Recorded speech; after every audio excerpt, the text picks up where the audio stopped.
Now in front of you are the two slides. Basically हम उसको थोड़ा सा एक 2-3 मिनट लेते हैं, रिवाइज कर लेते हैं। कल याद है हमने cyclic photophosphorylation and non cyclic photophosphorylation पढ़ा था। Why should we call it as cyclic? Because electron movement जिस photosystem, I mean two से फोटो सिस्टम 1 से निकला और वो इलेक्ट्रॉन वापस से फोटो सिस्टम 1 को पहुंच गया, बराबर, ठीक है। So this is what is cyclic. अच्छा, why should we call it as photo? Because the energy source is light year, correct. Why should we call it as phosphorylation? Phosphorylation मतलब addition of phosphate. There is addition of phosphate. There is a raw material called as ATP. उसके साथ inorganic phosphate add हुआ है और ATP बन गया। तुमको पता है इसके लिए 7.3 किलो कैलोरी एनर्जी भी चाहिए होती है। In this case, this 7.3 comes from actually sunlight. In the chapter respiration, this comes from oxidation of food. Hence, we call it as oxidative phosphorylation. आप नहीं देख रहे हैं यहाँ पे ADP IP से ATP बना, करेक्ट। अच्छा, तो साइक्लिक फोटोफॉस्फोराइलेशन कल हमने याद किया था, एक बार फिर से दोहरा देते हैं। क्या था?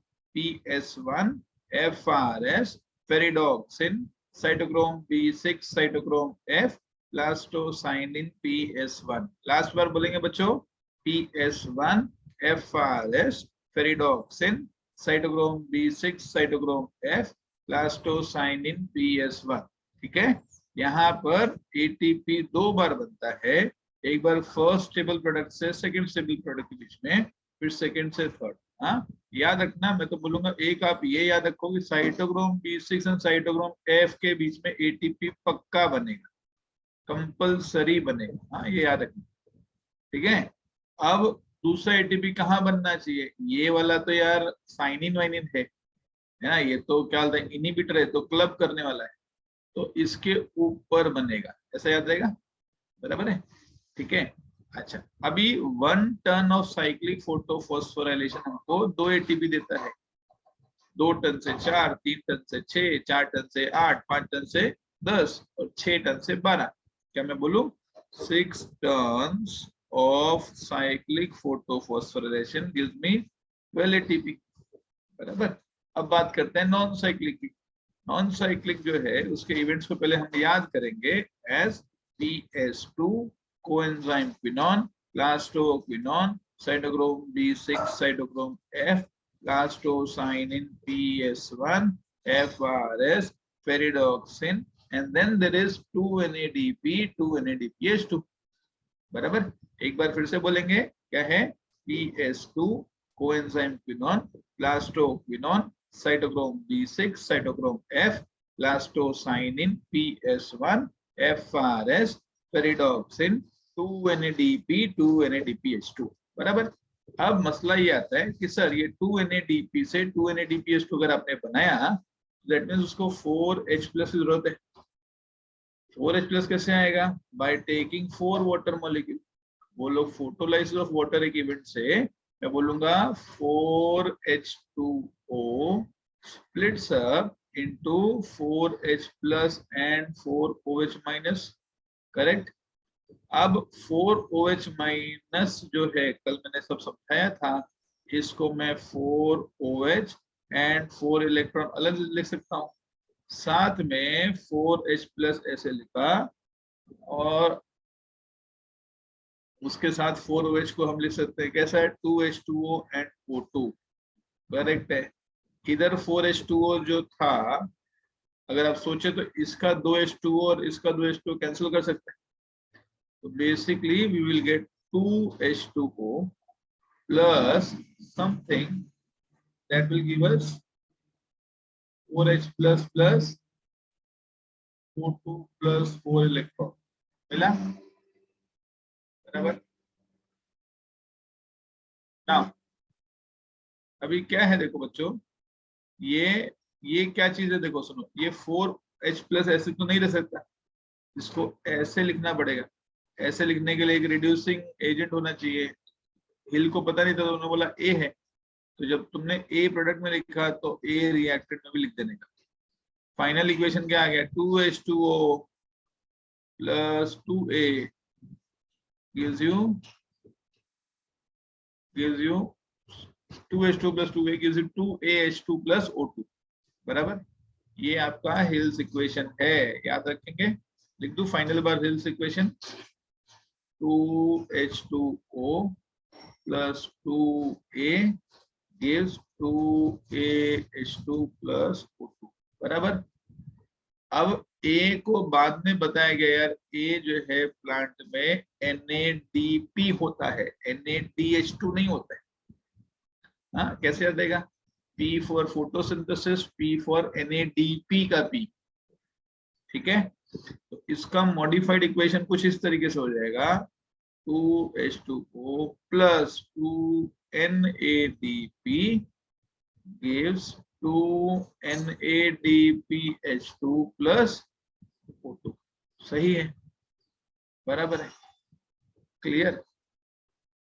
आगे बढ़े, चलो इतना सब आपको बता दिया सकता है। हाँ लास्ट में हमको ये भी बताना था कि बताओ इसका एनर्जी यील्ड क्या होती है। देखो एक एटीपी बन रहा है, 2 NADPH2 बन रहा है एंड एक O2 बन रहा है, करेक्ट और नॉट।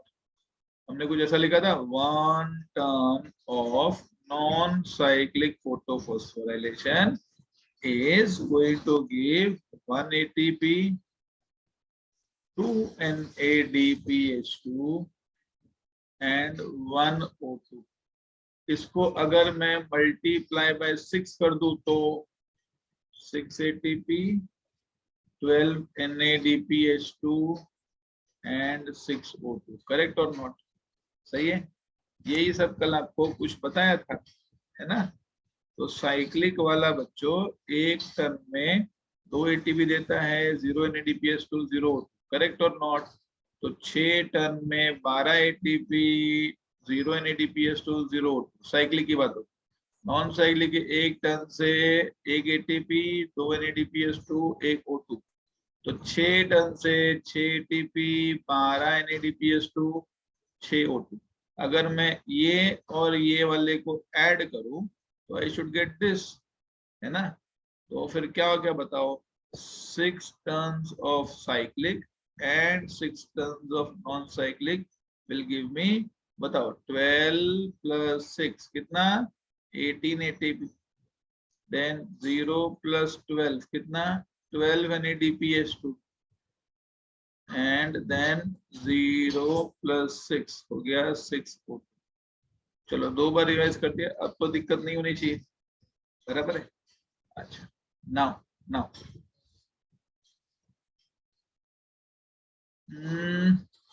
अब हम बात करते हैं बच्चों, अब हम बात करते हैं एक बात की, मेरे को एक और चीज आपको बतानी, एक और चीज।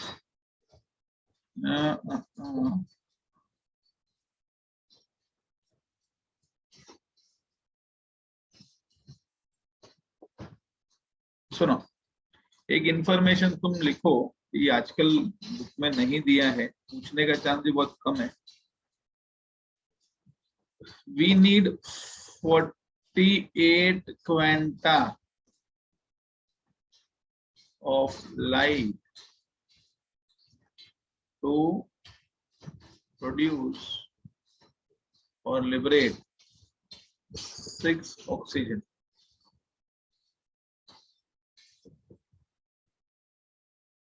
एक्चुअली ये कहां से आओगे सुनो, there is 8 quanta of light is needed to liberate 1 oxygen, 1 oxygen। एक ऑक्सीजन को निकालने के लिए 8 पैकेट ऑफ एनर्जी चाहिए होती है, 8 क्वांटा ऑफ लाइट, ठीक है।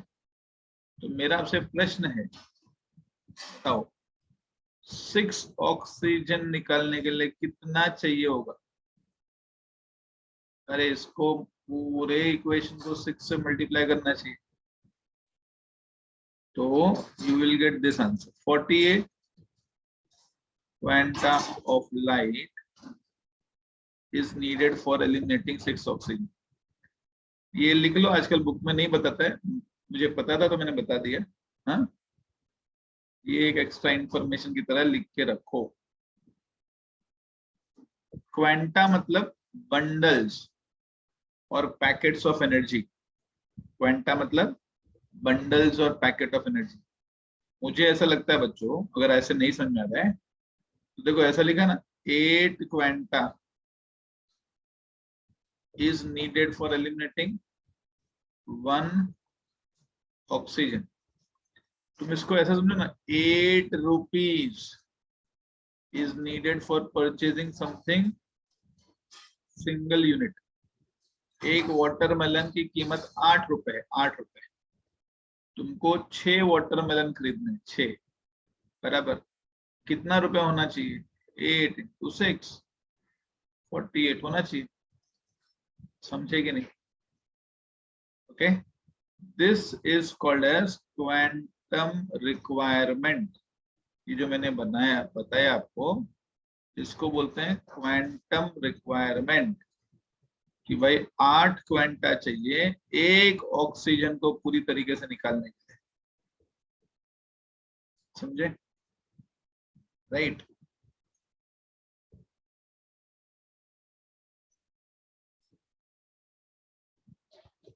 देन आगे बढ़ते हैं। चलो, वो भी एक एक्स्ट्रा बता दिया था। अब हमको जाना है टॉपिक पे। केमी ऑस्मोटिक बाद में पढ़ाऊंगा। देखो आज का लेक्चर एक्चुअली यहाँ से शुरू हो रहा है, यहाँ से शुरू हो रहा है। हाँ, कौन से टॉपिक पे आ गए हम लोग? Dark reaction. किस पे आ गए? डार्क रिएक्शन पे आ गए हैं, है ना। ये रिएक्शंस को आपको पता है हम बायोसिंथेटिक पाथवे भी बोलते हैं। Why should we call this biosynthetic या biochemical pathway? बायो मतलब बायोलॉजिकल एंजाइम्स, समझे? बायोलॉजिकल एंजाइम की मदद से कुछ तो सिंथेसाइज होगा। ये जो कुछ सिंथेसाइज होगा उसका नाम होगा ग्लूकोज। समझ गए? इसमें आपको पता है जो लाइट रिएक्शन में एनर्जी रिच कंपाउंड बनाया था, ATP, NADP, H2 and all that, वो यूज होगा।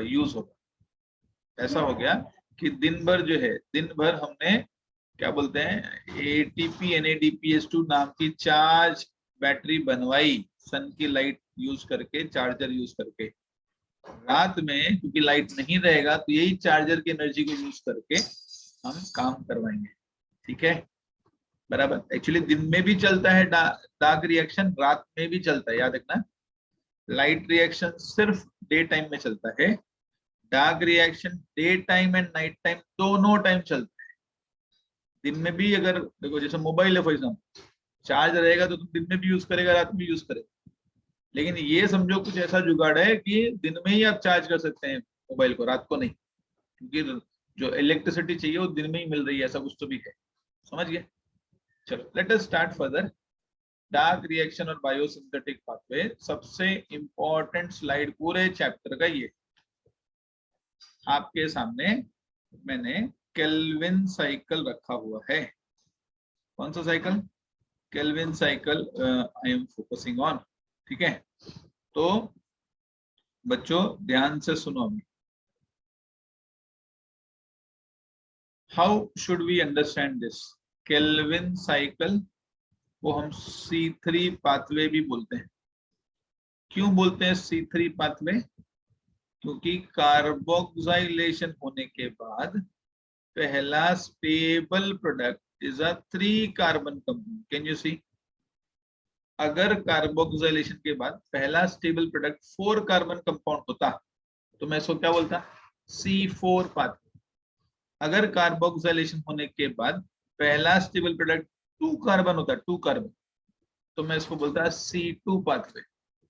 इस चैप्टर में C2 पाथवे भी पढ़ना है, C3 भी पढ़ना है, C4 भी पढ़ना है। बात समझे? फिलहाल हम सबसे मेन पाथवे की बात कर रहे हैं जिसका नाम है C3 पाथवे। C3 pathway का founder was a person named Melvin kelvin. ये भाई साहब का नाम क्या था? Melvin kelvin. ठीक है, इसकी रिस्पेक्ट में हमने इस साइकिल का नाम रख दिया केल्विन साइकिल। एक्चुअली केल्विन के साथ कुछ और कोवर्कर भी काम किए थे जो आजकल बुक नहीं बताता। बेंसन वगैरह भी थे, केल्विन बेंसन पाथवे भी बोल सकते हैं इसको। बेंसन नाम का और कोवर्कर थे जो साथ में काम किए थे। ठीक है, अच्छा दूसरी चीज, अब क्या है, ये इन लोग ने किस पे काम किया था?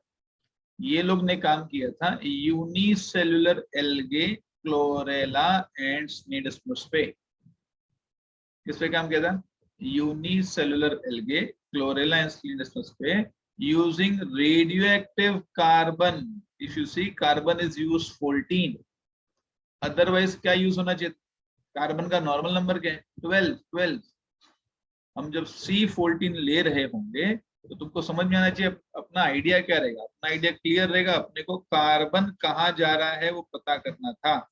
सही है, तो तुम अगर फोटोसिंथेसिस इक्वेशन को बारीकी से समझें तो it says 6CO2 plus 12H2O in presence of light and chlorophyll gives C6H12O6 plus 6H2O plus 6O2। सही है?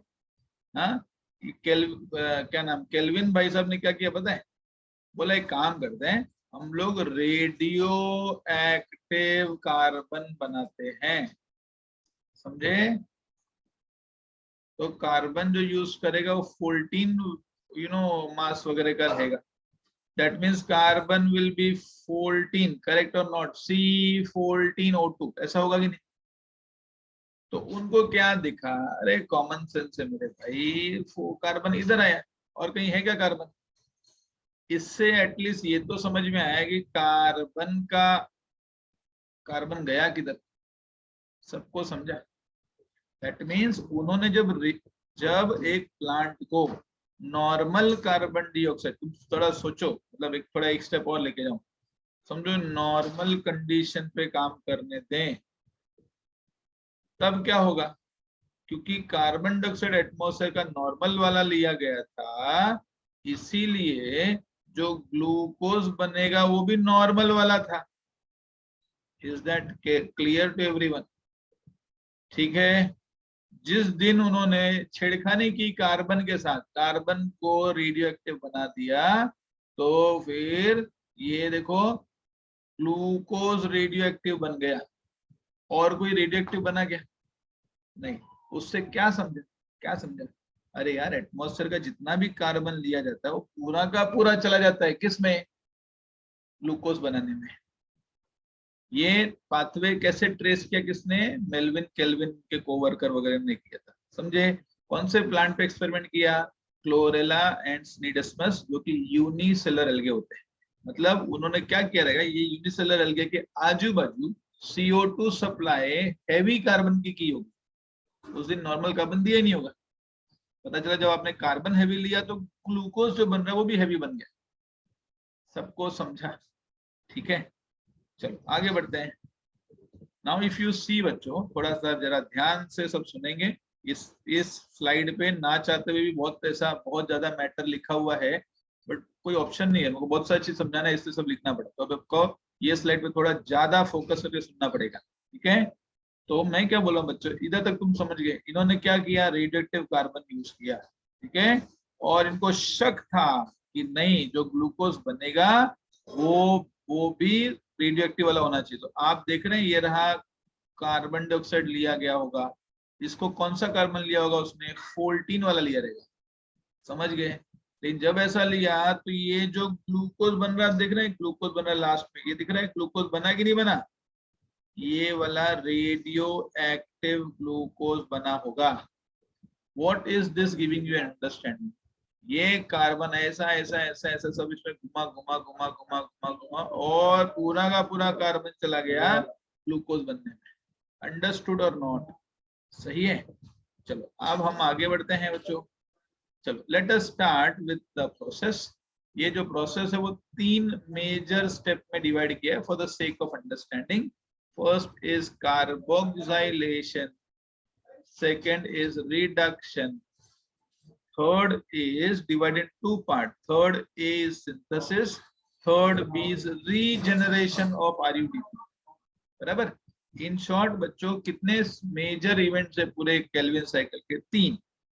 पहला क्या? कार्बोक्सिलेशन, रिडक्शन, एंड थर्ड जो है उसका ए पार्ट में सिंथेसिस ऑफ ग्लूकोज होता है, बी पार्ट में रीजनरेशन ऑफ आरयूडीपी होता है. समझे? वापस से बोलेंगे, 3 पार्ट में केल्विन साइकिल को आप समझा सकते हैं. That is carboxylation, reduction, and then third part is, A part is synthesis of glucose, B part is regeneration of RuDP. ठीक है, अब सुनते जाइए. हाँ, क्या होता है यहाँ पर? लिसन. सबसे पहले अपने पास एक 5 कार्बन कंपाउंड है. क्या है? 5 कार्बन कंपाउंड. इफ यू सी, मैंने कार्बन नंबर कंपाउंड का लिखा है, कितना मोल से ये लिखा है, एंड देन टोटल कार्बन कितना होगा ये लिखा हुआ है. आपको नहीं लगता कि RUBP is a 5 carbon compound?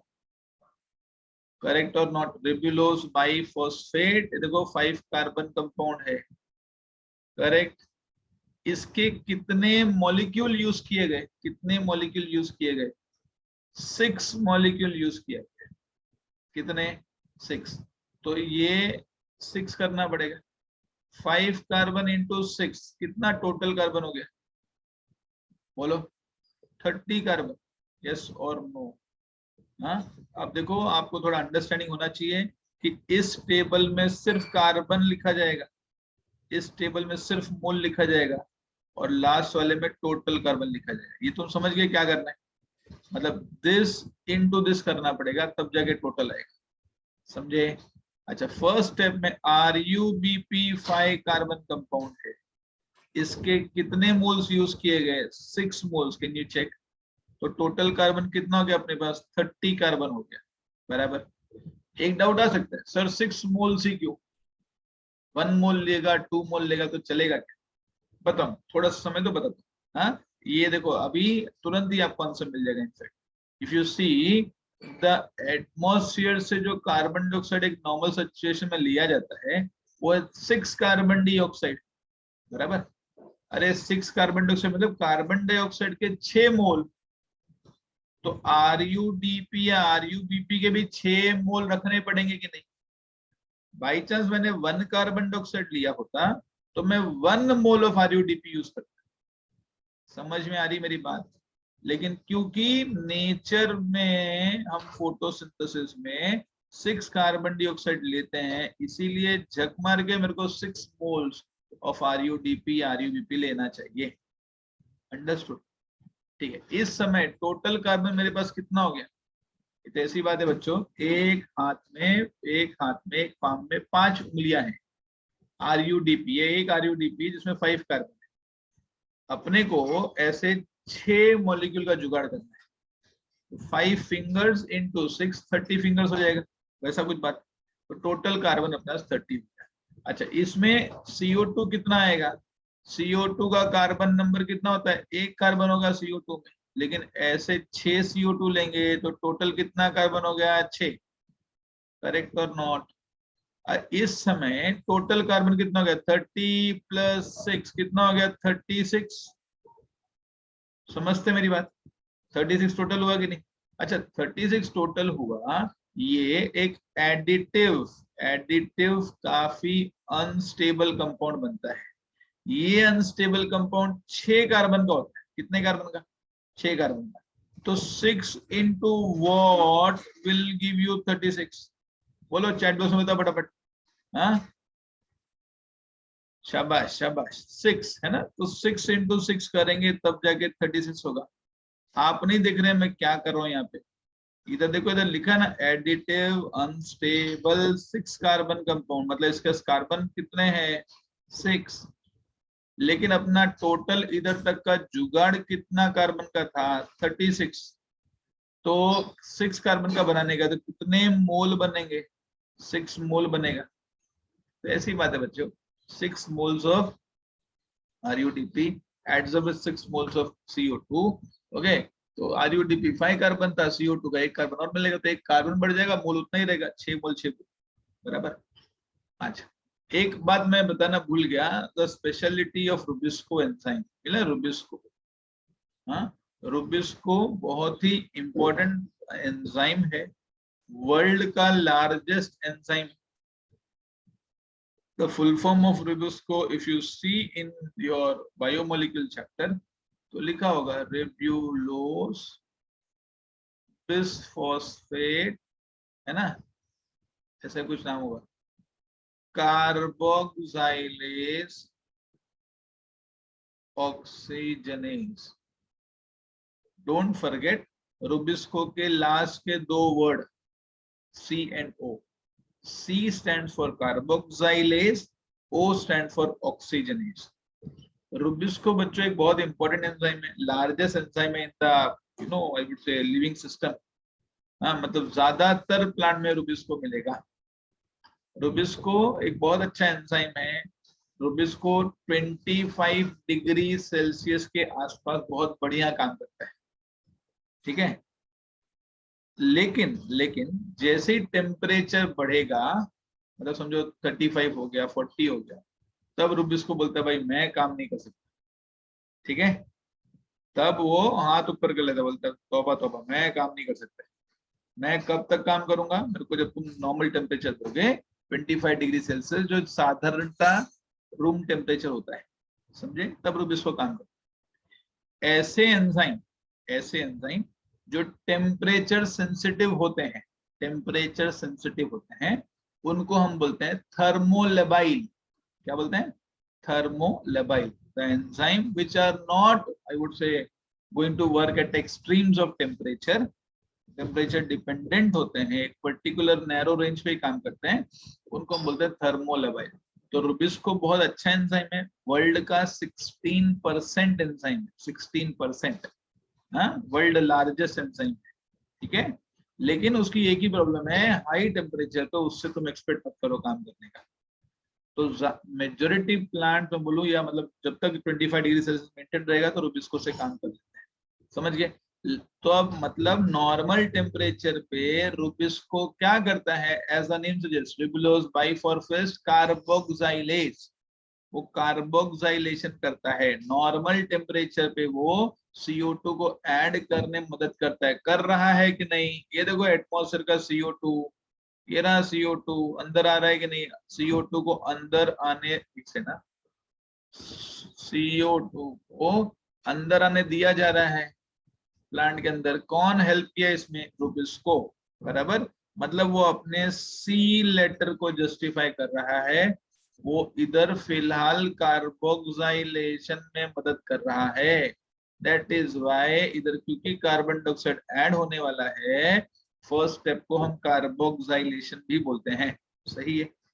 बोलेंगे सर लेकिन बाद में इधर ओ भी है, ओ मतलब ऑक्सीजनेस, ऑक्सीजनेस।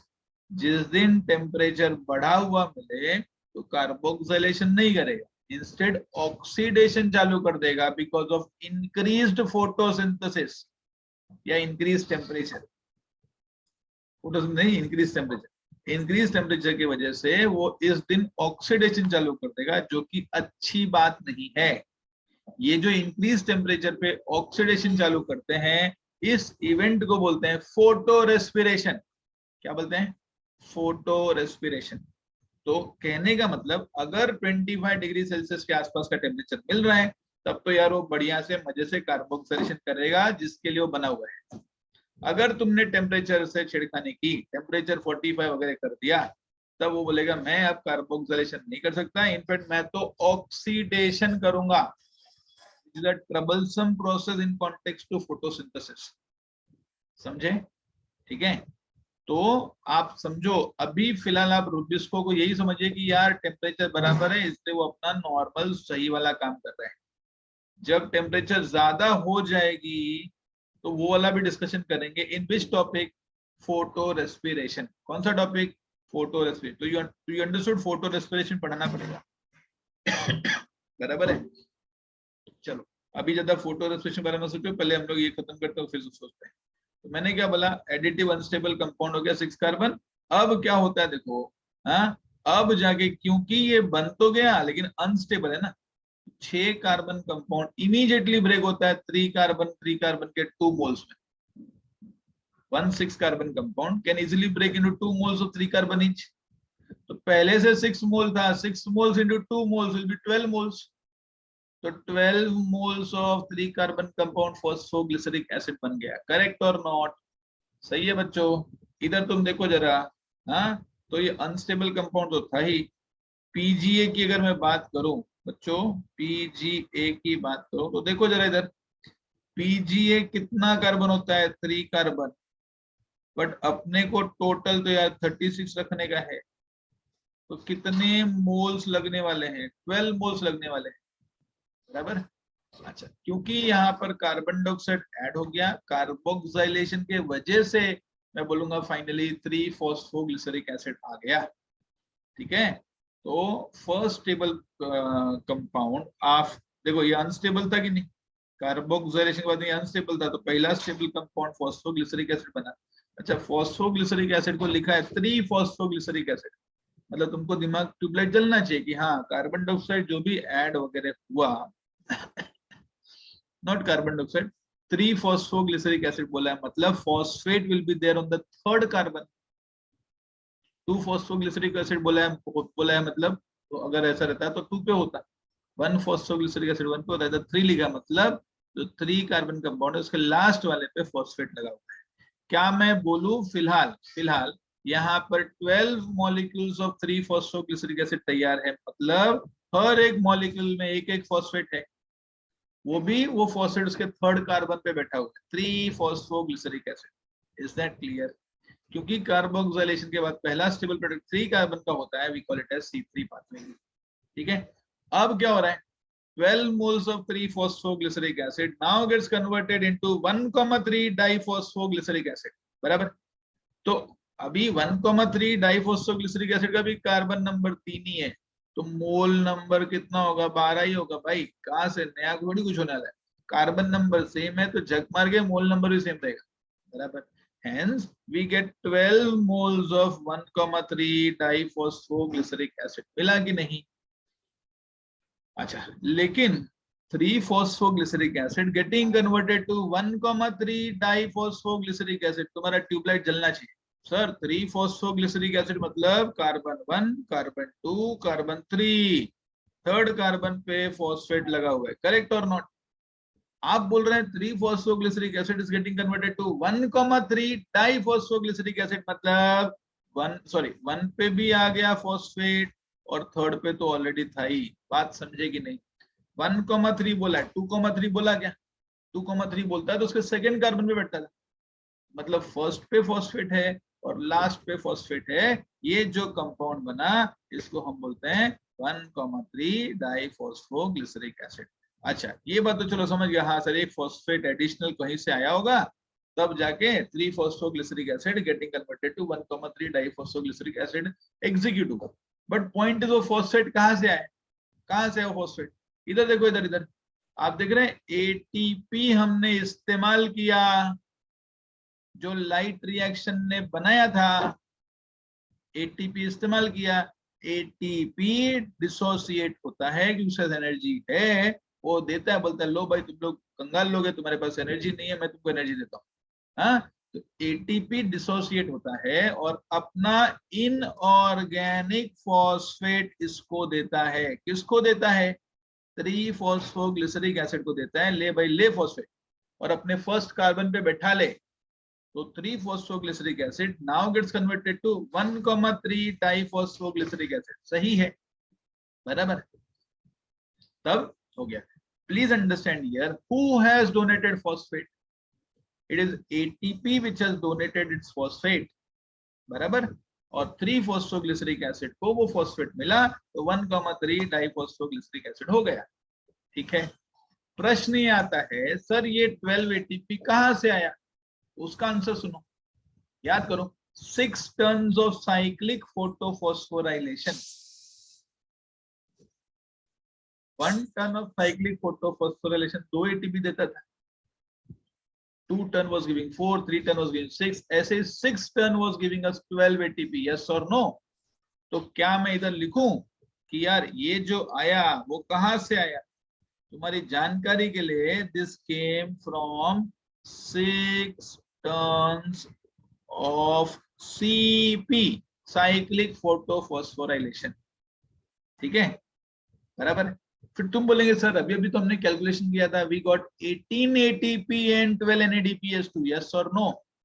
लाइट रिएक्शन से टोटल 18 ATP बना था और 12 NADPH2 बना था, करेक्ट। उसका जस्टिफिकेशन बता पाएंगे क्या? आप देख रहे हैं 12 इधर ATP है, और ढूंढो और ढूंढो और ढूंढो, ये दिख रहा है, ये दिख रहा है, ये 6 ATP दिख रहा है। 12 प्लस 6 कितना हो गया? 18 ATP, 18 ATP, बराबर। साथ में 12 NADPH2, ये रहा देखो 12 NADPH2, कैन यू सी? यही 18 ATP and 12 NADPH2 which was produced in light reaction is given now for carbon assimilation, carbon को जमा करना। कहां से जमा करना? एटमॉस्फेयर से जमा करना। एटमॉस्फेयर में जो कार्बन डाइऑक्साइड है उसके कार्बन को खींचने का और अपने कार्बन कॉल्ड एज ग्लूकोज के अंदर जमा करने का।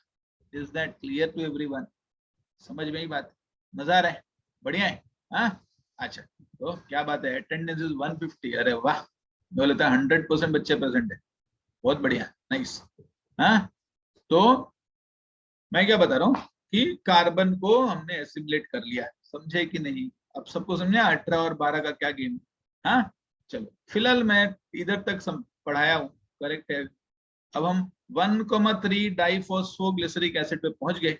1,3 डाइफॉस्फोग्लिसरिक एसिड के बाद में अगर आप नोटिस करें, this is getting converted to three phosphoglyceraldehyde. Acid is getting converted to aldehyde. अगर आप केमिस्ट्री की बुक चेक करेंगे, ओके, तो आपको मिलेगा वो रिडक्शन होता है, रिडक्शन।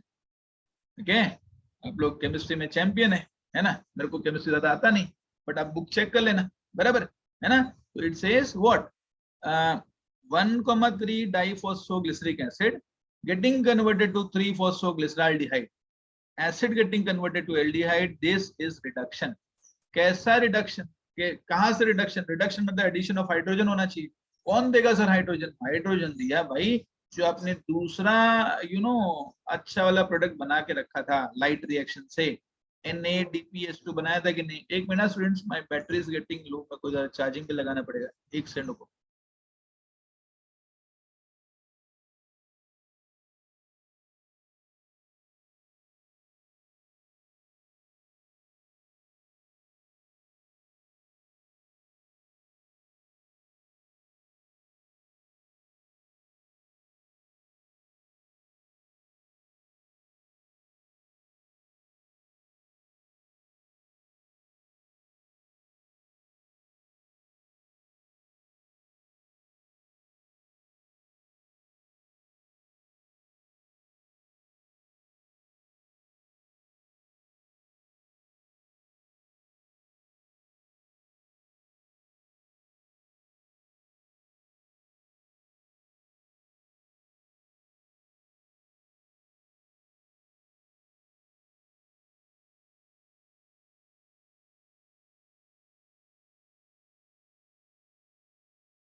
यस स्टूडेंट्स,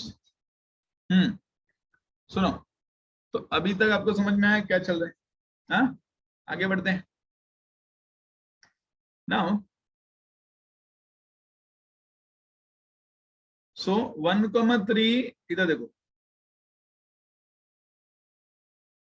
हाँ, तो acid getting converted to aldehyde हो गया, इसको हम क्या बोलते हैं? रिडक्शन। इसीलिए अपना दूसरा स्टेप मेनली क्या होता है? रिडक्शन। पहला वाला स्टेप क्या था? कार्बोक्सिलेशन। अभी क्या हो रहा है? रिडक्शन। अच्छा, रिडक्शन जो हो रहा है उसके लिए हाइड्रोजन किसने दिया? NADPH2 ने दिया। कितने NADPH2 है? 12। क्यों? क्योंकि अपने 12 मोल थे, है कि नहीं? देयर वाज 12 मोल्स, ठीक है। और जो फॉस्फोग्लिसराल्डिहाइड होता है वो भी 3 कार्बन कंपाउंड ही है, कोई भी चेंज होने वाला नहीं है। Total carbon still remains 36, correct है? अच्छा, नाउ नाउ तो ये जो है वो 12 NADPH2 ने अपना अपना हाइड्रोजन दे दिया। ओके, तो ये सब इधर आया। हाँ ना, एक्चुअली ये एरो थोड़ा गलत हो गया, ये आईपी ना आईपी, ये इधर होना चाहिए, इधर इधर ऊपर वाले के पास। हाँ, ताकि वो आईपी मतलब इनऑर्गेनिक फॉस्फेट मिले सबस्ट्रेट को। अच्छा, तो फिर हो गया 1,3 फॉस्फोग्लिसराल्डिहाइड हो गया। हाँ, आगे बढ़े। देन 3 फॉस्फोग्लिसराल्डिहाइड बन गया, ये हो गया रिडक्शन प्रोसेस। सही है, यहां तक आई डोंट थिंक सो किसी को दिक्कत है। क्वेश्चन इज 12 NADPH2 सर कहां से है? अरे याद है, नॉन साइक्लिक फोटोफॉस्फोराइलेशन के 1 टन से 1 ATP और 2 NADPH2 मिलता था। हम लोग 6 टन करेंगे तो 6 ATP और 12 NADPH2 मिलेगा। ये 12 NADPH2 इधर यूज हो जाएगा और 6 ATP इधर यूज हो जाएगा। समझे कि नहीं? Crystal clear. अच्छा, लास्ट जो है बच्चों, ये बहुत ही क्रूशियल स्टेप है, इस पे थोड़ा सा ध्यान दो, जरूरी है, इधर वरना कंफ्यूज हो जाओगे। ओके, क्या ध्यान देने वाली बात है? Listen carefully. इधर मुझे ये बताना है बच्चों, देखो सुन। हाँ, हाँ, सब रब कर दिया। अभी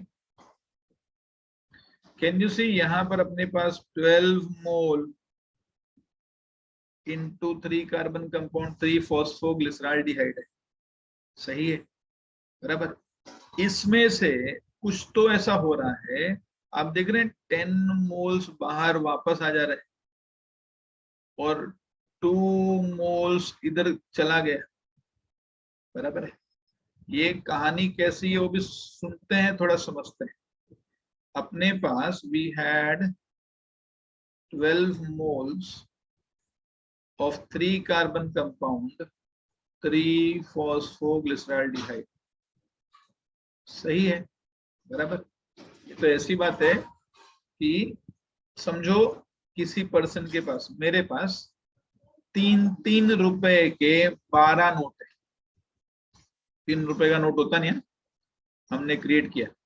3-3 रुपए के 12 नोट, मतलब how many rupees I have? 36, बराबर। अब इसको 2 हिस्से में डिवाइड करना है। Someone is in need of 6 rupees, किसी को 6 रुपए की जरूरत है इसमें से, तो मुझे क्या करना चाहिए? सोचो, मेरे पास 12 नोट है ना, एक नोट की वैल्यू 3 रुपए है। तुमको नहीं लगता है कि मुझे 2 नोट 3 रुपए वाले निकाल के सामने वाले को दे देना चाहिए कि ले भाई अपना 6 रुपए का नीड पूरा कर?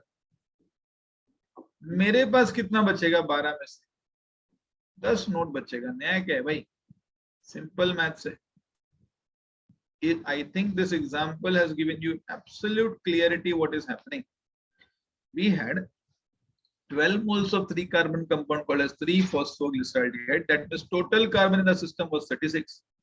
6 कार्बन इसमें से जाएगा ग्लूकोज बनने के लिए, क्योंकि ग्लूकोज का मॉलिक्यूलर फॉर्मूला क्या है? C6H12O6। 6 कार्बन इज नीडेड और नॉट?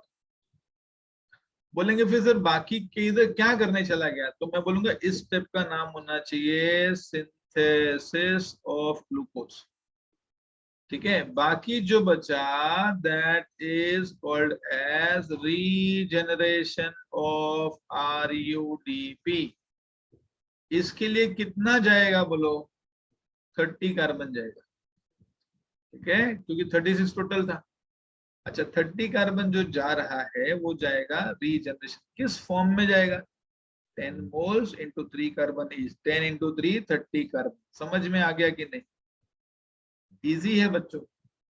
आप देख रहे हैं टोटल कार्बन का ये 1/6 गया टोटल कार्बन का, और ये 5/6 गया टोटल कार्बन का, तब जाके 6 ये हो गया 30 कार्बन। 6 1 ये हो गया 6 कार्बन। इजी बच्चों, तो ये भी काम का है। हाँ, फोटो ले लो इसकी। क्या मैं बोलूं, टोटल कार्बन जो थे कुछ ऐसा डिवाइड हुआ कि 1/6 चला गया ग्लूकोज बनने के लिए and 5/6 of total carbon, don't forget 5/6 of total carbon. ये क्या था, 1/6 ऑफ टोटल कार्बन चला गया ग्लूकोज बनने के लिए। समझा कि नहीं? I think you have understood. अगर ज्यादा दिक्कत है तो मैं फिर से रिवाइज करूँ क्या? समझ गए? टोटल कार्बन जितना भी था, 12 मॉलिक्यूल थे मेरे पास 3 कार्बन के, उसमें से मुझे लगा यार ग्लूकोज बनाने का है, मतलब एक्चुअली 12 मॉलिक्यूल थे 3 कार्बन के, मतलब मेरे पास 36 कार्बन थे। 6 कार्बन मेरे को ग्लूकोज के लिए भेजना था, तो मैंने क्या किया, उस 12 में से 2 मॉलिक्यूल निकाल दिए। 2 निकाल दिए तो 12, 2 जो निकले 2 × 3 ईच, कितना हो गया 6 कार्बन, वो चला गया ग्लूकोज बनने के लिए, बराबर। और मेरे पास बचा कितना, 10 मॉलिक्यूल बचे 3 कार्बन के, 30 कार्बन बचा। इसको हम ऐसे भी समझ सकते हैं कि 12 में से सिर्फ 2 गया ना ग्लूकोज बनने के लिए, 12 मॉलिक्यूल में से सिर्फ 2 गया, तो व्हाट इज 2/12? 1/6। ठीक है, और कितना वापस गया, 10 अपॉन टोटल 12, 5/6।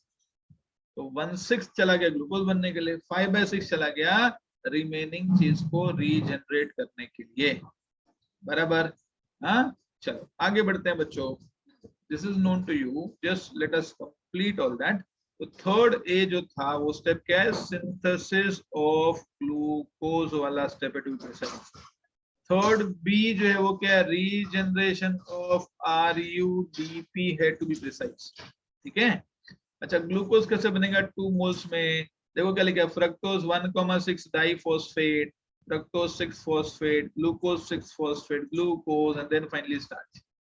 अगर आप ध्यान से देखें, ध्यान से समझें, है ना, तो जरा देखो इधर, glucose, glucose 6 phosphate, fructose 6 phosphate, fructose 1,6 diphosphate, DHAP, PGL, 2 moles of PGL, 1,3 diphosphoglyceric acid, 3 phosphoglyceric acid तक ग्लाइकोलिसिस एकदम सेम है। But this glycolysis is happening in the reverse manner. Hence, these steps are called as glycolytic reversal. क्या बोलते हैं उसको? Glycolytic reversal. Understood? Glycolysis हो रहा है but in a reverse manner हो रहा है। समझे सब लोग? कोई दिक्कत मेरे बच्चों? बढ़िया है, मजा है। हाँ, चलो अभी अभी अभी ये हो गया रिवर्स ऑफ ग्लाइकोलिसिस, तो इसको थोड़ा आपको याद करना पड़ेगा। हाँ, मतलब जिन लोगों को बाई चांस केल्विन साइकिल याद करने में दिक्कत होती है, मैं तो बोलता हूँ यहाँ से याद करो, glucose, glucose 6 phosphate, fructose 6 phosphate, fructose 1,6 diphosphate, DHAP, PGL, 2 moles of PGL, 1,3 diphosphoglyceric acid, 3 phosphoglyceric acid. ये इतना स्टेप एक ही बंदे का है, क्या है, ग्लाइकोलिटिक रिवर्सल। और जो चीज बच गया वो तो आप लिख ही पाएंगे, जैसे यहाँ पर बच्चों 12 में से अगर 2 मोल्स इधर आ गया तो तुमको पता ना 3 मोल्स यहाँ पर, सॉरी 10 मोल्स यहाँ पर जाएगा, तो बाकी छोटा मोटा 2-3 स्टेप तो आप खुद ही ऐड कर सकते हैं, बराबर। चलो आगे बढ़ते हैं नाउ। तो इधर क्या किया मैंने, देखो ये समझो टोटल था, इसमें से कुछ PGL माइनस करने, कितने माइनस करने, 2 माइनस करने के, 3 × -2, करेक्ट और नॉट? तो कितना माइनस करूं, 6 माइनस करूं, कितना बचा मेरे पास, 30 बचा। 30 बचा तो 30 will be 3 carbon each into how many pending, 12 - 2 कितना, 10। अंडरस्टूड? तो ये हो गया मेरे पास 10 मोल्स ऑफ 3 फॉस्फोग्लिसराल्डिहाइड। अब क्या होता है, अब कुछ इंटर कन्वर्टेबल कंपाउंड्स होते हैं, erythrose, xylulose, sedoheptulose in sequence, which are 4 carbon, 5 carbon, 7 carbon in the increasing carbon number. ये लोग खाली inter conversion of 3 carbon compound को 5 कार्बन कंपाउंड में एग्जीक्यूट करवाते हैं। ये कोई अंदर कार्बन ऑर्बन चेंज नहीं करते, इनके मदद से ये प्रोसेस होता है। क्या? Converting 3 carbon compound to 5 carbon compound. तुम मुझे बताओ बच्चों, अभी तक अपना टोटल कितना है? 30 कार्बन बचा हुआ है, लेकिन तुमको RUMP रिबुलोज मोनोफॉस्फेट का कार्बन नंबर पता होना चाहिए कि यार ये तो 5 कार्बन है सर। तो मैं इसको 5 कार्बन लिख दूं तो 5 इंटू वॉट विल बी 30, बताओ। Of course 6। 6 मोल बनेंगे RUMP के, जो कि आपका 30 कार्बन को यूज कर देगा। तो RUMP as a compound is ribulose monophosphate. How will that become ribulose diphosphate?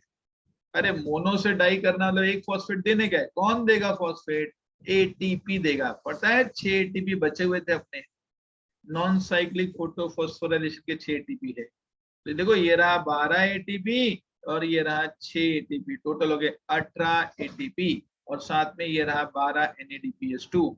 This is what is the thing. सबको समझा? इजी है। फोटो लेंगे इसका, आगे बढ़ूं? बराबर।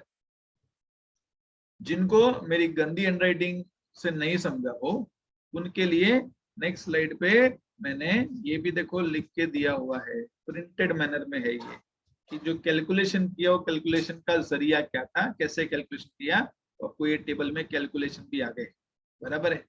ठीक है, फाइन। सो बस इतना ही मैं बोलना चाहूंगा कि आप वो 18 ATP और 12 NADPH2 का फेट समझ लें। 18 ATP जो बनता था उसमें से 12 इधर यूज हुआ, ये साइक्लिक फोटोफॉस्फोराइलेशन का, और 6 इधर यूज हुआ, ये नॉन साइक्लिक फोटोफॉस्फोराइलेशन का। साथ में ये जो है ये नॉन साइक्लिक फोटोफॉस्फोराइलेशन का ही था, NADPH2। करेक्ट? आगे बढ़े? इजी, बढ़िया।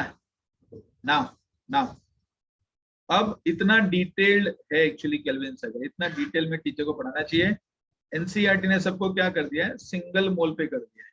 हाँ, सिंगल मोल पे करना मैं भी कर सकता हूँ, बट प्रॉब्लम क्या है, उसमें ग्लूकोज, पूरा ग्लूकोज नहीं मिलेगा, 1/6 ऑफ ग्लूकोज मिलेगा, जो फोटोसिंथेसिस नहीं बोलता। फोटोसिंथेसिस में अपने को प्रॉपर 1 ग्लूकोज मिलता है, ऐसा बताया इक्वेशन, है ना? इसीलिए फिर उसको हमने जो है ये बताया ऐसा। अच्छा, अब देखो नेक्स्ट स्लाइड पे क्या किया मैंने बच्चों, कुछ numericals based on Calvin cycle. Numericals based on kelvin cycle I will do. उसके पहले जरा आप ये देख लो। तो ये देखो, क्या ये स्टेटमेंट बराबर है क्या? 6 tons of Kelvin cycle is needed for synthesis of 1 glucose molecule। बोलेंगे सर 6 टन से आपको कैसे पता?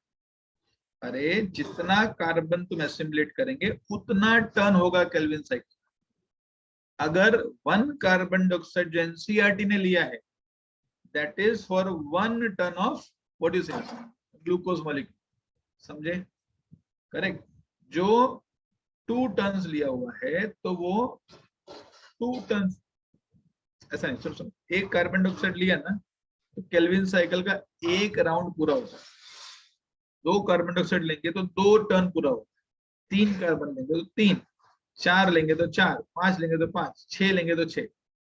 तो actually 6 tons of Kelvin cycle is needed for synthesis of 1 glucose molecule। Let me specify this, मैं तो थोड़ा और स्पेसिफाई भी करता हूँ इस बारे में।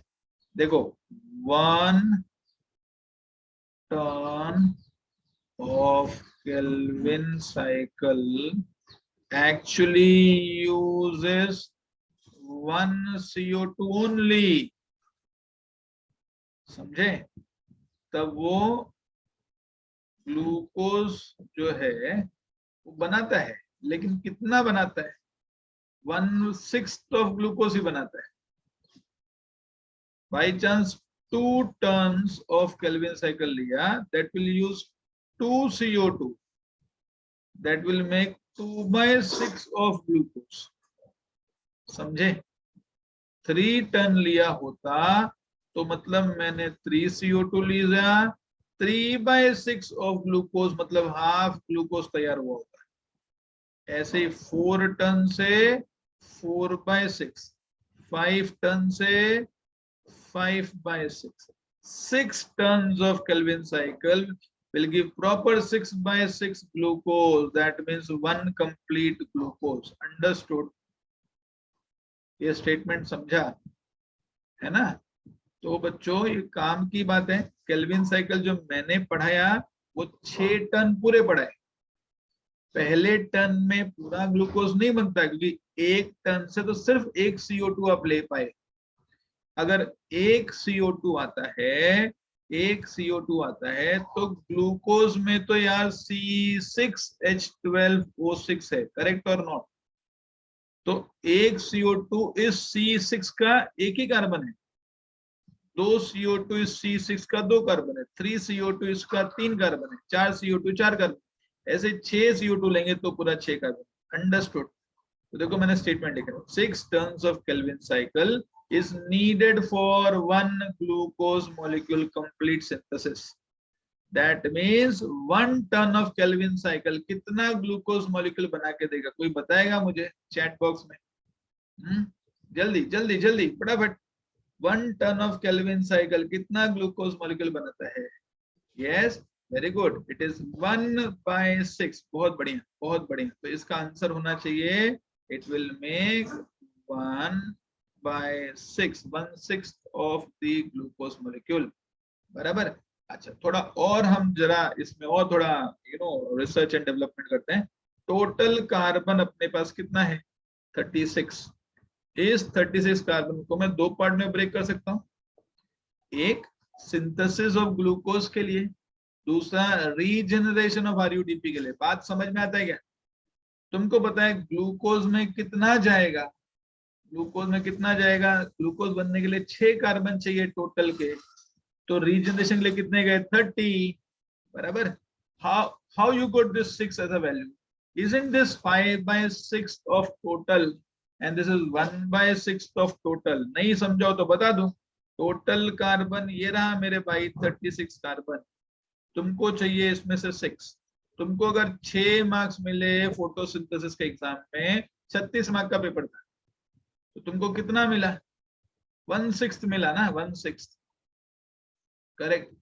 हाँ, तुमने कितना लॉस किया? Loss you will be like 30/36, yes or no?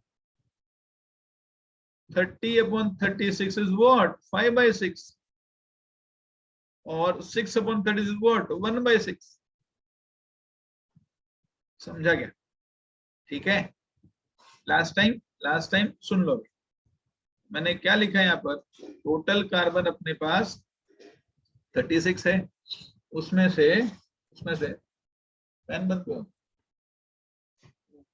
चालू करो उसका एग्जॉस्ट। सुनो क्या लिखा है, देखो बच्चों। हाँ, 36 कार्बन में से वही वाली बात होगी ना बच्चों। ये अपने पास किस फॉर्मेट में था? We had 12 moles of 3 carbon compound. तुमको याद है 3 कार्बन कंपाउंड PgAl वगैरह था। बराबर। कोई तो आया बोला मेरे को ग्लूकोज बनाने का है, तो ये वो भाई ग्लूकोज में कितने कार्बन है? तो 6 कार्बन है। तो हाउ कैन वी एग्जीक्यूट? 12 मोल में से 2 मोल्स निकालने पड़ेंगे, है ना? मतलब 2 मोल्स ऑफ PgAl को ग्लूकोज बनने के लिए छोड़ा जाएगा, और 10 मोल्स ऑफ PgAl को RUDP बनाने के लिए भेजा जाएगा। बट दोनों तरीके से बात वही है students. 2 moles of the total 12 moles, isn't this 1/6? Either be 10 moles of the total 12 moles, isn't this 5/6? बराबर। तो याद रखो, सिंथेसिस ऑफ ग्लूकोज के लिए पूरे में से 1/6 जाता है, और बचा हुआ जो है वो 5/6 होता है। ठीक है। अभी इसको हम कुछ इस तरीके से भी बता सकते हैं। इट इज लाइक एक से ना, मैं तुमको एक फॉर्मूला लिख दूं क्या? कभी बाई चांस आप कंफ्यूज हुए कि ये सिंथेसिस ऑफ ग्लूकोज के लिए वगैरह के लिए कितना जाएगा, ठीक है, तो it is 1/6 of total is 36। इधर क्या 5/6 ऑफ टोटल इज 36। ये तुम फॉर्मूला प्लीज कहीं पे लिख लेना। फॉर्मूला क्या होना चाहिए, जैसे लिखा इधर 5/6 ऑफ टोटल, इधर क्या 1/6 ऑफ टोटल। तो मैं तो बोलूं इधर होगा 5/6 इंटू टोटल कार्बन, इधर होगा क्या 1/6 इंटू टोटल कार्बन। करेक्ट, ठीक है बच्चों, अब तुम्हारे सामने ही चीजें हैं। हाँ, अब मैं तुमसे एक आधा क्वेश्चन पूछू तो स्टूडेंट्स आप यहाँ पर इंफॉर्मेशन देख रहे हैं, ठीक है। अभी मेरे को हनीशा जैन बताएगी, Hanisha Jain.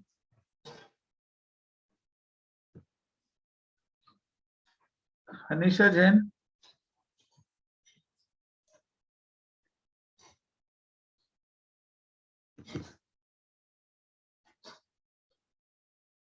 Raise your hand Hanisha Jain.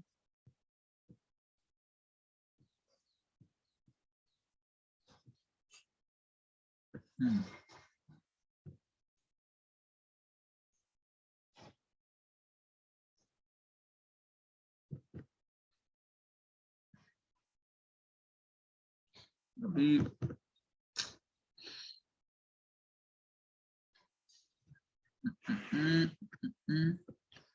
Mute ही नहीं हो रहे।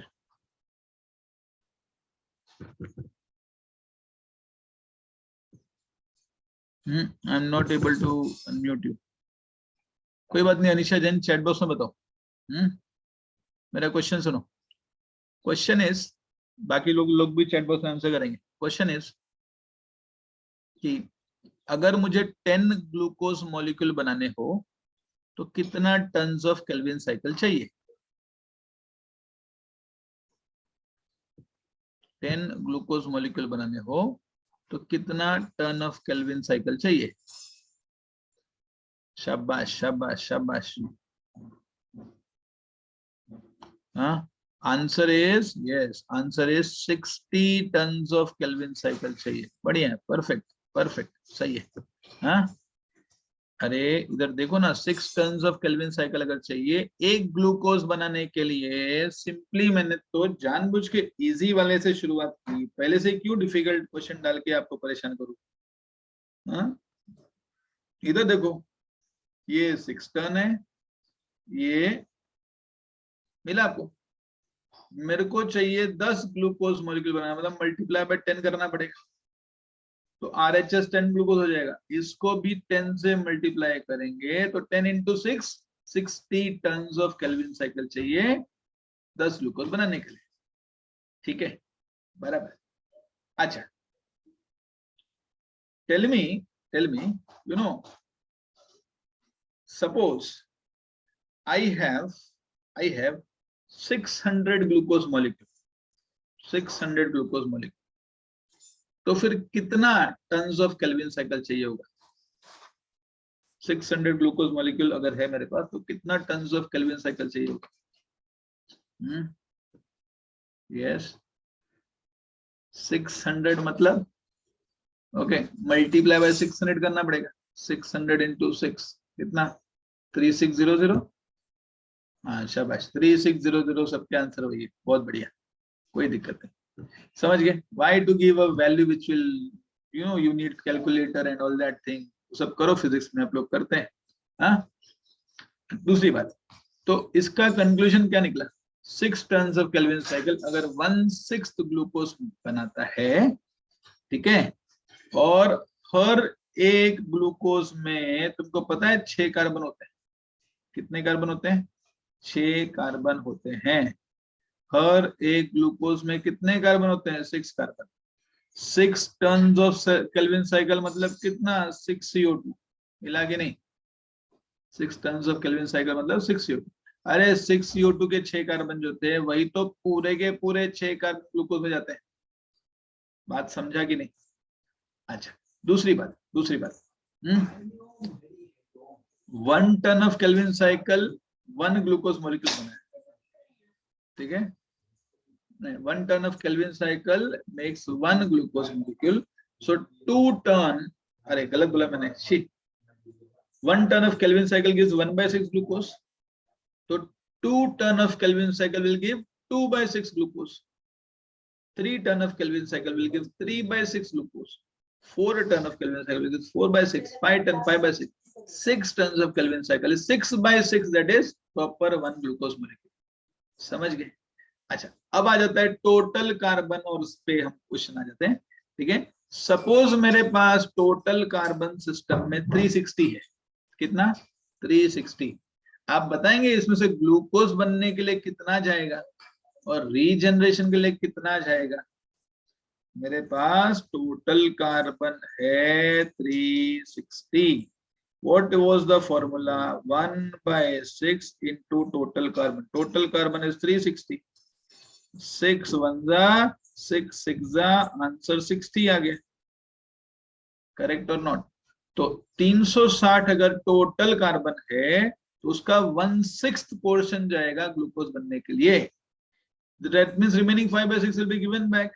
अब ये मेरे को सॉल्व करने की जरूरत नहीं है, ऐसे चाहिए तो हम 360 - 60 आ जाएगा 300। फिर भी अगर आपको अपने पहले वाले मैथमेटिक्स से भरोसा नहीं हो तो ऐसा करना, 5/6 into 360 टोटल लेना पड़ेगा। बचा हुआ 300 का 5/6 नहीं होता है ना, वो 6 1 6 60, 5 into 60 is again 300 back. Understood? ठीक है, ये तो इजी लग रहा है। इसमें डिफिकल्टी क्या आ सकती है? सुनो, डिफिकल्टी कुछ ऐसी आ सकती है, राइट। क्वेश्चन लिखो एक। Suppose we want to synthesize 100 glucose molecule. कितना? 100 ग्लूकोज मॉलिक्यूल सिंथेसाइज करना है। तो आप बताइए रीजनरेशन ऑफ आरयूडीपी के लिए कितना जाएगा एंड टोटल कार्बन कितना होगा। This is what you are suppose to answer me. थोड़ा सा एक डिफिकल्ट वाला क्वेश्चन पूछा है, थोड़ा सा हल्का सा सोचना पड़ेगा।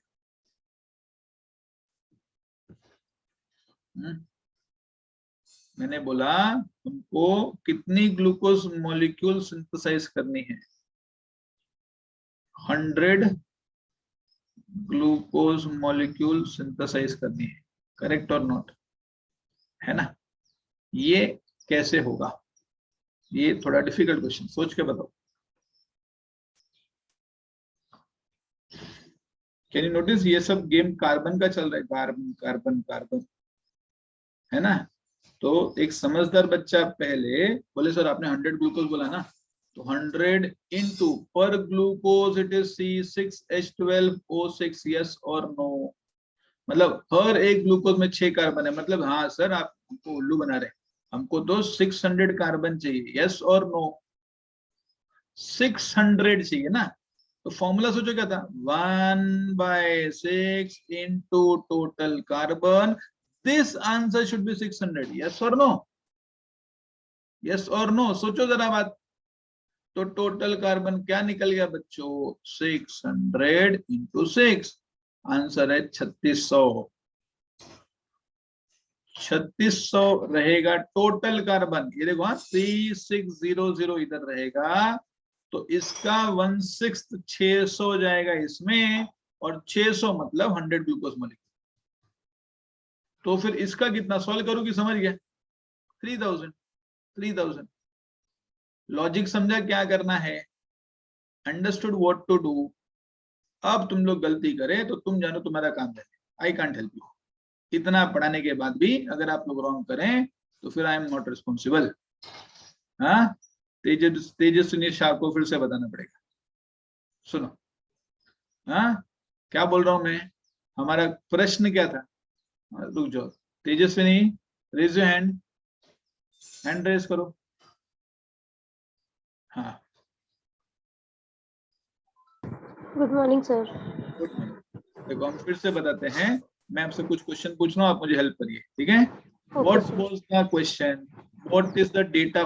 डेटा छोड़ो, क्वेश्चन क्या था? क्वेश्चन 100 ग्लूकोज मॉलिक्यूल्स दिए हुए हैं। We need to synthesize 100 glucose molecule, बराबर? ये जो आइडेंटिटी है यहाँ पर जो भी हमने फॉर्मूला वगैरह बनाया हुआ है, ये ग्लूकोज के बेसिस पे कि टोटल कार्बन के बेसिस पे? बोलो ये क्या है? Total carbon. ये टोटल कार्बन है। इनफैक्ट मैंने थोड़ा इधर इनकम्प्लीट, हमको कल कंप्लीट करना चाहिए था। It is 5/6 into total carbon. ये बात एग्री करती हो? Yes sir. इधर भी इट 1/6। 1/6 1/, कैसे लिखूं मैं? चलो ठीक है, 1/6 इंटू टोटल कार्बन। ये एग्री करते हो बात? Yes sir. तो the identity is in carbon not in glucose. समझे? अभी क्वेश्चन क्या पूछा है? हमको बनाने हैं 100 ग्लूकोज मॉलिक्यूल, सही है? But 100 glucose molecule will be made up of how many total carbon? 600 carbon. बराबर, क्योंकि पर ग्लूकोज है 6 कार्बन। तो 100 इंटू 6 कितना हो गया? 600 कार्बन। मतलब इनडायरेक्टली हमसे पूछ रहा है क्वेश्चन में, तो बताओ कौन सी ऐसी सिचुएशन है जिसमें 600 कार्बन सिंथेसिस ऑफ ग्लूकोज के लिए जाए? बराबर। That means ये formula, this formula will help us कि भाई 1/6 into total carbon बराबर, this final answer should be 600। तभी तो 600 कार्बन निकलेगा और 600 डिवाइड बाय 600 ग्लूकोज मॉलिक्यूल बनेंगे। 600 डिवाइड बाय 6, तो 100 का ग्लूकोज मॉलिक्यूल बनेगा। बात समझा? Yes sir. मैं क्या करूं बोलो? सर वो 6 को मल्टीप्लाई कर देंगे 600 से तो टोटल कार्बन मिलेगा। इधर आ जाएगा वो। हाँ सर। टोटल कार्बन हो गया 600 इंटू 6, दैट इज 3600। तो मैं टोटल कार्बन की जगह पे लिख दूं 3600। इसमें से इसका 1/6 aspect, that is 600 is going to come out for a glucose formation, and इसका 5/6 into 3600, this will be 6 1 600 इधर, 3000। अंडरस्टूड? Okay sir. सर तो मतलब हमें डेटा में दिया है कि सिंथेसिस ऑफ ग्लूकोज के बाद हमें 600 कार्बन मिल रहा है, तो डेटा ये था हमारा। डेटा ये था कि हमको 600 ग्लूकोज बनाने हैं। कैसे बनाएंगे? 600 ग्लूकोज में कितने कार्बन होते हैं? तो 600 इंटू 6। हाँ sir, you know there is this 600 glucose बनाना है तो 600, अरे हमने गलत क्या? 100 ग्लूकोज। 100 ग्लूकोज है ना? हाँ 100 ग्लूकोज बनाना है तो 100 इंटू 6 मतलब 600 कार्बन की आवश्यकता है, नीड है। 600 कार्बन सिंथेसिस ऑफ ग्लूकोज के लिए निकलना चाहिए। तो इसमें अपना answer 600 should be the answer of the identity। 1/6 of something is 600, ये समझना है। And that something is total carbon। तो बाद में टोटल कार्बन की वैल्यू मिल गई, अब वो हिसाब से कैलकुलेट कर लो। Okay sir. सर मैंने क्या कर दिया कि 100 को 6 से मल्टीप्लाई किया ना 600, तो उसको मैंने टोटल कार्बन समझ लिया। एक्सपेक्टेड था ना वो तो। हाँ तो पहली बार गलती करोगे ये सर, बराबर? हाँ sir. Okay sir, thank you sir. चलो ये वाला सबको समझ गया? इधर ना मैं पता नहीं कल मैंने ऐसे क्यों, वो 5/6 ऑफ टोटल कार्बन है ना, 1/6 ऑफ टोटल कार्बन, करेक्ट, सही है। आगे बढ़ते हैं नाउ बच्चों।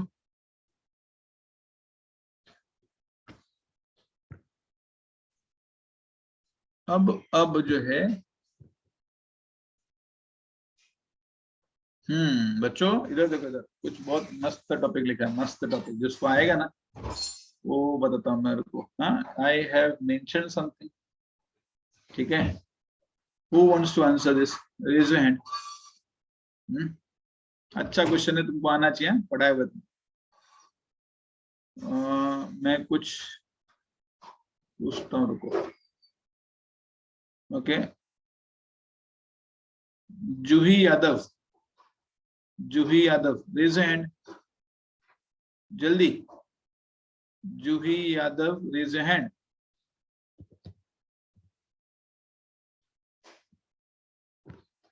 मैंने आपको अनम्यूट किया।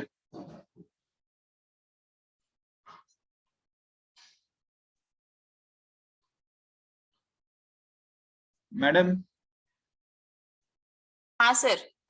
ये जूही यादव को धरना तो जरा आज अच्छे से। हाँ? हाँ बोलो सर आपसे क्वेश्चन पूछ रहे हैं, इमीडिएटली आपको हैंड रेज करना है। फोन करिए, हाँ, फादर को फोन करिए, मम्मी को मत करना, ठीक है? हाँ सर। ये हमारे क्लास का नाम रोशन करेंगे बच्चे। हाँ, समझता ही नहीं इनको लाइफ में क्या करना है। चलो शुभ करना, आपने हैंड रेज किया ना, यू आंसर। Hello sir. हाँ, गुड मॉर्निंग। Good morning. कैसे हो शुभ? हाँ, ठीक ही हो? बढ़िया नहीं हो? मस्त नहीं हो? हाँ, वीडियो क्यों ऑफ किए? हाँ, चलो अब मुझे बताओ, देखो आपके सामने यहाँ पर कुछ हमने इधर कलाकारी की है। Yes, there is a photosynthesis equation, है ना? You know 6CO2 plus 12H2O in presence of light chlorophyll gives C6H12O6 plus 6H2O and 6O2. Correct? Now if you see, I have made certain things. मैंने इधर C3 pathway लिखा है। C3 pathway by the way कौन सा cycle होता है? Calvin cycle. Calvin cycle. क्यों? क्योंकि इधर first table product after carboxylation is a 3 carbon compound phosphoglyceric acid. तुमको पता है इस चैप्टर में C4 पाथवे भी है, जिसका सिनोनिम क्या है? HSK pathway. HSK पाथवे, जो हम अभी थोड़ा टाइम बाद पढ़ेंगे। हाँ, अच्छा, मैं आपसे पूछ रहा हूँ बच्चों, देखो इधर शुभ, मुझे बताओ मैंने एक लिखा, देखो कॉलम बना, एक नंबर ऑफ टर्न, दूसरा कॉलम बना है CO2। एक मिनट, एक फोन उठाओ जरा, तो पापा फोन आ रहा है।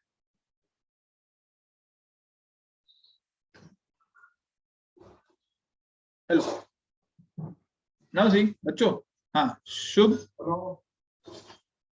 मुझे बताओ नंबर ऑफ टर्न्स यहाँ पर लिखा है, कितने टर्न्स केल्विन साइकिल के होंगे और कितने CO2 आइडियली मिलेंगे? आइडियली मतलब जो बैलेंस इक्वेशन है उसके बारे में आपको बताना है। बताओ नंबर ऑफ टर्न्स कितना लिखूं मैं? हाँ, 6 turns of Calvin cycle is needed. अच्छा, इसके बाद CO2 कितना लगेगा? 6। ये लिखा है ना 6 CO2, 6 CO2। वाटर कितना लगेगा? वाटर 12। क्या आप मुझे क्वांटम रिक्वायरमेंट बता पाएंगे? क्वांटम रिक्वायरमेंट, हाँ 48 क्वांटा। शाबाश, थोड़ा टाइम पहले हमने बताया था ना, 48 quanta is needed for elimination of 6 oxygen. 48 quanta is needed for elimination of 6 oxygen. ठीक है, ATP कितना लगेगा? ATP 18। शाबाश, 18 ATP। NADPH2 कितना लगेगा? 12। तुमको समझ में सारा रॉ मटेरियल का हिसाब किताब हो गया इधर? रॉ मटेरियल का हिसाब किताब हो गया, बराबर। दूसरा, अब प्रोडक्ट में क्या बनता है? बोलो। ग्लूकोज बनता है, वाटर बनता है, ऑक्सीजन बनता है। करेक्ट। ग्लूकोज कितना बन रहा है? 1 मॉलिक्यूल। 1 कंप्लीट ग्लूकोज बनता है। 1/6 मत बोलो भाई, ग्लूकोज पूछ रहा हूं मैं, कार्बन थोड़ी पूछ रहा हूँ, ग्लूकोज। हाँ, वाटर क्या? वाटर कितना? 6। कितना? 6। ऑक्सीजन कितना? 6। हाँ, ऑक्सीजन भी 6। Correct. This is all pertaining to 6 turns. Shukrana, can you tell me about 1 turn? 1 turn, मेरे को थोड़ा मस्ती है, इसको हमको 1 टन में पता करने का। क्या करें? क्या करें? सबको डिवाइड बाय 6 करेंगे। सबको डिवाइड बाय 6 करेंगे तो 6 turn divide by 6 will be 1 turn. Correct और नॉट? अच्छा, 1 टन किया तो CO2 कितना लगेगा? 1 CO2। क्या समझा? 1 ton of Kelvin cycle will assimilate 1 carbon only. 2 tons of Kelvin cycle will assimilate 2 carbon. 3 ton will 3 carbon. 4 ton 4 carbon. 6 tons of Kelvin cycle will assimilate 6 carbon. This 6 carbon will totally go for glucose formation. So we'll get 1 glucose molecule. सही है? अच्छा, water molecule कितना लगेगा? 2। ये 48 का क्या करूं? 8. Very good, 48 divide by 6 that is 8. ये पूरे को मेरे बच्चों 6 से हम डिवाइड कर रहे हैं, पूरे को 6 से डिवाइड कर रहे हैं. हाँ तो बताओ जरा, ये इसका क्या 8 ATP का क्या करूं? 3 ATP लगे. 3 ATP. इधर NADPH2 2. 2. ये ग्लूकोज 1/6. वेरी गुड, आ गया 1/6. Yes. अच्छा वाटर कितना है? 1. ऑक्सीजन कितना है? 1. क्रिस्टल क्लियर, एकदम इजी, आसान, बढ़िया है. तो कभी किसी ने पूछा 1 टर्न ऑफ केल्विन साइकिल में कितना एटीपी और कितना NADPH2 चाहिए, 3 क्या ATP बोलोगे? और 3 ATP और बढ़िया. 2 NADPH. 3 ATP and 2 NADPH2. 1 turn of Kelvin cycle will give 3 ATP and 2 NADPH2. 2 turn मतलब give नहीं, they will use. Give बोलना गलत है ना. Kelvin cycle में ATP और NADPH2 यूज होता है. So 1 turn of Kelvin cycle will use how many ATP? 3 ATP. 3 ATP and 2 NADPH2. What about 2 tons of Kelvin cycle? 6 ATP and 4 NADPH. 6 ATP and 4 NADPH2. इतना use करेगा. What about 3 tons of Kelvin cycle? 9 ATP and 6 NADPH. 9 ATP and 6 NADPH. 6 NADPH2. What about 4 tons of Kelvin cycle? 12 ATP and 8 NADPH. 12 NADP and 12 ATP and 8 NADPH2. What about 5 tons? 15 ATP and 10 NADPH. 15 ATP and 10 NADPH. What about 6 tons? 18 ATP and 12 NADPH. समझा? ये बार बार मैं multiplication क्यों करा था? हमारा concept हमारा एकदम अच्छे से विजुअलाइज होना चाहिए, कुछ भी ऐसा पूछा जा सकता है. अंडरस्टूड, सही है.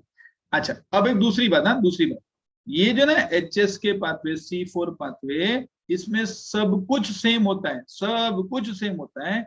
सिर्फ 18 के जगह पे 30 ATP आएगा, बस यही चेंज होता है, बाकी सब बराबर रहेगा. मतलब this this this this this this this this everything is same. इसको अगर 1/6 करें तो क्या हो जाएगा? बोलो कितना टन? 1 टन. 1. कितना CO2 यूज करेगा? 1. कितना वाटर यूज करेगा? 2. शाबाश. इधर क्या? इधर 8. इधर क्या? 5. शाबाश. इधर 2. इधर 1/6. इधर 1. इधर 1. समझे? एक्चुअली इतना नहीं चाहिए था मेरे को, सिर्फ आपको ये बात थोड़ी बतानी थी. इसमें से काम कीजिए ATP NADPH2, ठीक है. इसका रेशियो C3 साइकिल के लिए 3:2 का होगा, C4 साइकिल के लिए 5:2 का होगा. C3 साइकिल के लिए 3:2, C4 साइकिल के लिए 5:2. अंडरस्टूड? ठीक है, बढ़िया है, मजा है. हाँ चलो अब हो गया अपना ये केल्विन साइकिल का हिसाब किताब खत्म. सारा केल्विन साइकिल सब पता है. अब तुमको पता है ना केल्विन साइकिल को कैसे बोलते हैं? केल्विन साइकिल जो है उसका एक ड्रॉबैक पता है ना? ड्रॉबैक क्या? अरे यार उसके पास थर्मोलेबाइल टेम्परेचर सेंसिटिव एंजाइम है. मतलब 25 डिग्री सेल्सियस दोगे तो लाइफ में कभी कंप्लेन नहीं करेगा. Let me tell you, majority of the plants 25 degree Celsius के आसपास ग्रो करते हैं, but the plant which are like adapted for higher temperature, they will show the another pathway. उन लोग को दूसरा पाथवे लेना पड़ता है जिसमें रुबिस्को के अलावा कुछ एक ऐसा थर्मोस्टेबल एंजाइम ढूंढना पड़ेगा जो हाई टेम्परेचर पे भी काम करे. तुमको पता है वो थर्मोस्टेबल एंजाइम वाज पेप्को. पहला रुबिस्को था, अब पेप्को आएगा, फॉस्फोइनोल पाइरुवेट कार्बोक्सिलेज ऑक्सीजनेज. तो means your normal plant will be actually troubled with the increased temperature. What are normal plants? C3 plant. C3 plant normal plant है, वो increased temperature पे तकलीफ होती है. तो उस समय जिंदा अगर रहेंगे तो क्या चेंजेस करने पड़ेंगे? उनके नॉर्मल लीफ में थोड़ी सी डिफरेंट चेंजेस लानी पड़ेगी. उनके पास मीजोफिल सेल था, अभी बंडल शीथ सेल्स को भी एक्टिव करना पड़ेगा. वो उनके पास रुबिस्को के साथ पेप्को एंजाइम भी काम में लाना पड़ेगा, ताकि कम कार्बन डाइऑक्साइड में भी, वो पेप्को की एबिलिटी होती है, वो कम कार्बन डाइऑक्साइड में भी पकड़ लेता है और कार्बन फिक्सेशन कर लेता है। अंडरस्टूड? दैट इज वाई आगे चैप्टर में हमको क्या पढ़ना है, ब्रेक के बाद हम पढ़ेंगे क्या पढ़ना है। हमने C3 पाथवे बता दिया। C3 पाथवे का एक लफड़ा होता है, वो एक फोटो रेस्पिरेशन नाम का प्रोसेस चालू कर देता है, समझे, जिसमें एक्चुअली लॉस हो रहा है प्लांट को। तो प्लांट उससे ओवरकम करने के लिए कुछ प्लांट अपनी लीफ में चेंजेस लाएंगे। कुछ नाम सुना होगा, क्रैन्स एनाटॉमी, है ना, वो लोग लीफ में अपने स्ट्रक्चरल कुछ चेंजेस लाएंगे, एक पेप्को एंजाइम बैठाने का जुगाड़ करेंगे। अब वो वाले जो हो गए, वो लोग तो यार सही वाले प्लांट हो गए, मतलब उनको तुम हाई टेम्परेचर तो उसमें भी जिंदा रहेगा, ठीक है। वो जो होता है वो मेरे को पढ़ाना पड़ेगा C4 पाथवे में। किसे पढ़ाना पड़ेगा? C4 पाथवे में। देखो मैं थोड़ा सा स्लाइड्स पीछे लेके जा रहा हूँ, मैं आपको थोड़ा एक बात समझाना चाहता हूँ, इसलिए उधर जा रहा हूँ। तुमको कुछ याद है क्या ये वाला? रुक जाओ बच्चों, डर गया। अरे अभी आप शुभ म्यूट हो जाओ, एक minute, let me just find that slide before we and.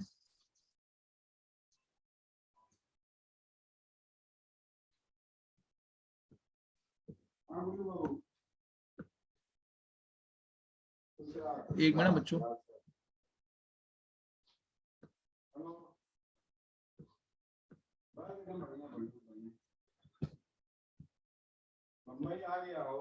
अरे किधर गया यार वो जो बनाया देखो। हाँ मिल गया बच्चों, सुनो एक बार जरा, मैं 1 मिनट के लिए स्क्रीन शेयरिंग कर रहा हूँ, ध्यान से सुनो। तुमको थोड़ा सा टॉपिक की एक आइडिया दे दूं मैं कि आगे के लेक्चर में, जो कि लास्ट लेक्चर रहेगा अपना, उसमें क्या करना है। आपने अभी ये सब समझ गए बच्चों? आई थिंक इधर तक कोई लफड़ा नहीं है। ये photochemical phase, photolysis, cyclic, non cyclic सब समझ गए। ये सब होने के बाद कितना एटीपी बना? 18 एटीपी। कितना NADPH2 बना? 12 NADPH2। क्या मैं बोलूं 18 एटीपी, 12 NADPH2, ये प्रोडक्ट्स ऑफ लाइट रिएक्शन से बन गए।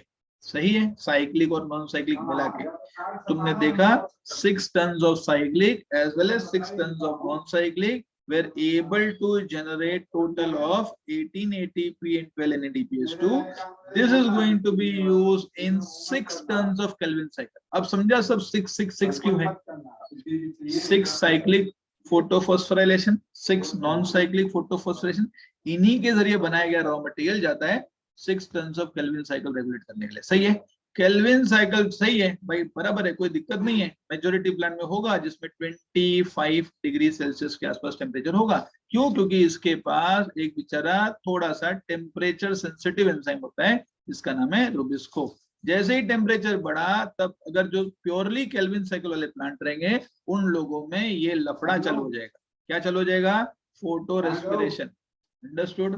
फोटो रेस्पिरेशन चालू हो जाएगा। फोटो रेस्पिरेशन चालू हो जाएगा मतलब उनको दिक्कत होने लगेगी। मतलब जिस दिन केल्विन साइकिल वाले प्लांट्स को फोटो रेस्पिरेशन चालू हो गया, उनको दिक्कत हो रही है, समझे, उनका लॉस हो रहा है, मतलब they are not able to do that efficiently as they could have done it in the lower temperature, बराबर। इनको झेलने के लिए, जो फोटो रेस्पिरेशन को भी अवॉइड कर सके, वो होते हैं C4 प्लांट, जिसका नाम है HSK पाथवे। एक और ऐसा प्लांट है, वो है कैम पाथवे, समझे। तो ये 3 साइकिल की चर्चा हम जो है ब्रेक के बाद करेंगे। अंडरस्टूड? ये 3 टॉपिक क्यों पढ़ते हैं? मजा आया बच्चों? बराबर, ठीक है, चलो bye bye bye bye. 10 o'clock sharp, 10 o'clock sharp, रुकना मत, ऐसा 10 5 10 10 मत करना, ठीक है। Bye bye.